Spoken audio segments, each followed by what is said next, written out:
السلام عليكم، مرحبا بكم في فيديو جديد. في هذا الفيديو غادي نشارك معكم الكبده مشرمله، الكبده ديال الدجاج. السر باش تحيدوا ليها ديك الزفوره تماما ما تبقاش فيها نهائيا، وتحصلوا على واحد الكبده بحال اللي كتاكلوا الكبده ديال الغنمي. كتجي لذيذه صراحه وصحيه بلا ما تحيدوا لها المنافع ديالها وبلا ما تسلقوها. كناخذوا هكايا الكبده ديال الدجاج الكميه اللي بغيتو. كنغسلوها عده مرات، غسلوها من 4 حتى ل 5 د المرات. غسلوها مزيان. من بعد كتسقطروها من الماء وكتاخذوها ديروها في واحد الطبسيل وكتزيدوا عليها عصير ديال نص حامضه. المهم تتعصروا على هذا العصير ديال نص حامضه كامل، وكتحاولوا انكم تخرجوا داك اللب ديال الحامض حتى هو بشي موس. المهم بالنسبه لهذا القياس هذا اللي عندي كندير له نص حامضه. الا كانت عندكم كميه كثيره ديال الكبده فكديروا حتى الحامضه صاينه كلها. من بعد غادي نزيد عليه المكون الثاني اللي هو واحد 2 معالق كبار من خل ديال الحامض. هذا الخل ديال الحامض غادي تلقاوه كيتباع موجود خصوصا في بيم. زوين بزاف سواء الدجاج سواء الكبده بحال هكذا. الا ما توفرش عندكم ديروا الخل العادي. من بعد غادي نزيدوا السر او المكون الثاني اللي هو فص واحد ديال الثومه اللي تنحكوه في الحكاكه الرقيقه.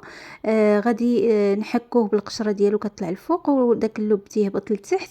صافي هادو هما 3 ديال المكونات او 3 ديال الاسرار اللي مهمين جدا في نجاح الكبده والتخلص من الرائحه القويه ديالها. فكنخلطوا مزيان هكا الكبده ديالنا باش كتندمج مع ديك الثومه والحامض والخل، وكنخليوها حتى كنبغيو نطيبوها تقريبا كنخليها في هاد المكونات من ربع ساعه حتى ل 20 دقيقه.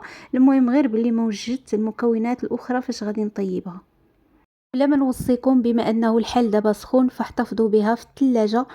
دابا غندخل الطبسيل ديالي للثلاجه وغادي ندوز نوجد المقله اللي غادي ندير فيها حبه كبيره ديال البصله اللي كتكون مقطعه هكايا جوانح او على شكل هلال.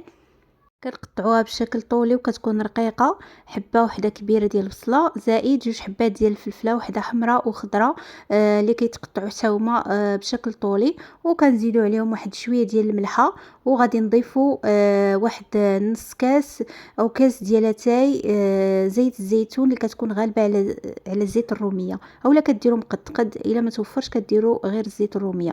كنخليهم فوق البوطه كنسدوا عليهم وكنخليوهم كيتشحروا.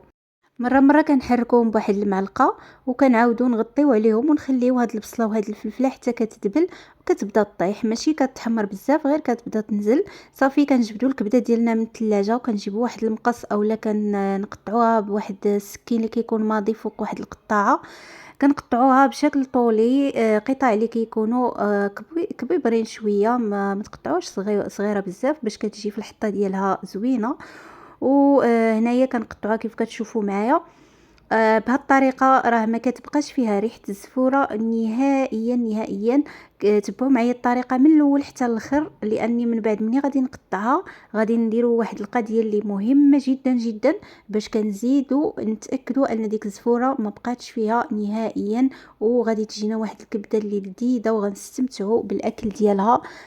وغادي نفعوا من المنافع ديالها، غنستافدوا من المنافع ديالها بلا ما نسلقوها اولا بلا من هكايا نستغناو عليها، لان هي فيها بزاف ديال الفيتامين. وهاد الطريقه هذه تقدروا ديروها حتى الكبده ديال الغنمي. اللي بغى يبدل هكايا يدير الغنمي، حتى الغنمي بعد الخطره كتكون فيها ديك الريحه مجهده اللي ماشي كلشي كتعجبو. صافي هنايا بعد ما كنقطعها كامله ضروري انكم تسقطروا من هذاك الماء اللي تلقات. هذا هو داك الريحه ديال الزفوره اللي كتكون في الكبده كلها غادي تهبط لكم مع هذا السائل هذا. غنحيدوه ونحطوه على جنب، وغادي بلا ما تغاودوا تغسلوها نهائيا غير بحال هكذا سقطروها مزيان من هذاك الماء اللي تلقات اولا ديروها في شي شبيكه. من بعد مباشره كترميوها في المقله فوق من هذيك البصله مع الفلفله.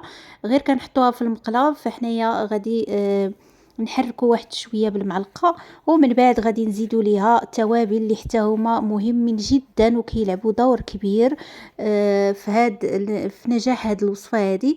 بالنسبه للتوابل غادي نضيفوا واحد المعلقه صغيره ديال سكينجبير. ضروري كنزيد فيها واحد المعلقه ديال سكينجبير، كتعطيها واحد البنه هائله وكتلغي لينا داك المذاق المجهد ديال الكبده اللي كيكون مزوينش. صافي هنايا كنزيد معلقه صغيره كيف قلت لكم.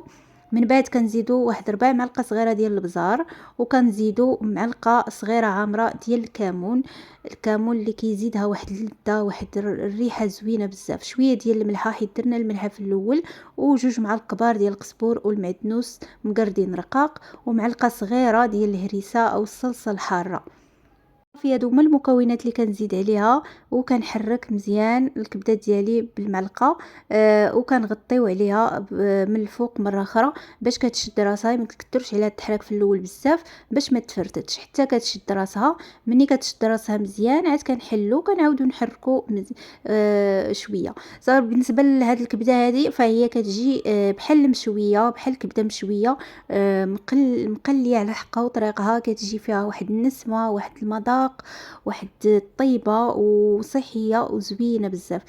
صافي كنخليوها تقريبا واحد 15 دقائق وكنطفيو عليها. كيف كنعرفوا الكبده ما خصهاش تبقى طيب بزاف مده طويله باش ما تكرمش وباش ما تحرقش لينا. وهذا هو الشكل ديالها النهائي. كنقدموها بالف صحه وعافيه. كنرافقوها مع الطريفات ديال الحامض، كتكال هكايا بالخبز اولا كنعمروا بها السندويشات. كنقدموها للاطفال، كنقدموها للكبار والصغار. صراحه زوينه بزاف، خصوصا الناس اللي كياكلوها على حساب فقر الدم. فهي مفيده جدا ومغذيه. ما تنساوش ديروا لي ليجيم ديالكم واشتركوا معي في القناه باش يوصلكم دائما الجديد. بارطاجيو الوصفه مع احبابكم وصحابكم وفي مواقع التواصل الاجتماعي.